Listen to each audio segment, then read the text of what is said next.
a print-rich environment is making sure that students see words everywhere. Also, I have posters up in my room of vocabulary words, and even after they've mastered the vocabulary words, I keep those posters up because they're good references for them.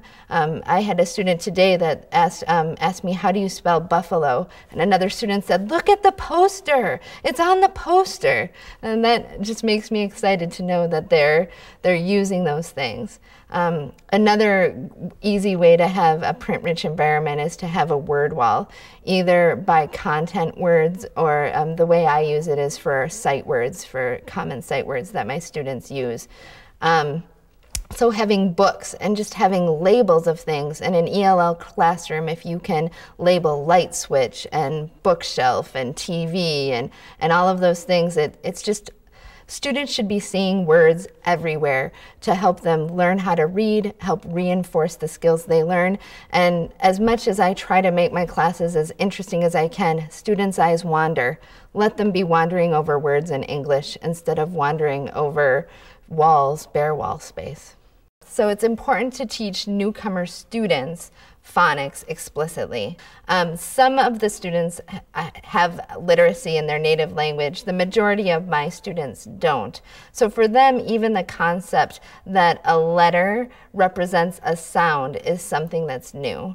And so one thing that I do with my students is we look at the sounds that a letter makes. And we, once a week, we just chant the alphabet. We say the letters, but then we go saying the sounds, a, b, k, d, through the alphabet. It's also important to teach chunking skills, looking at words with their word parts, breaking it down into syllables, and using word families as a form of chunking.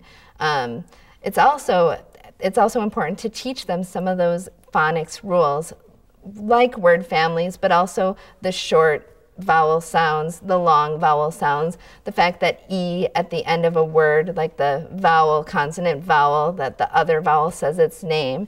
It's important to teach kids those rules because if you don't teach them, they're never going to learn them.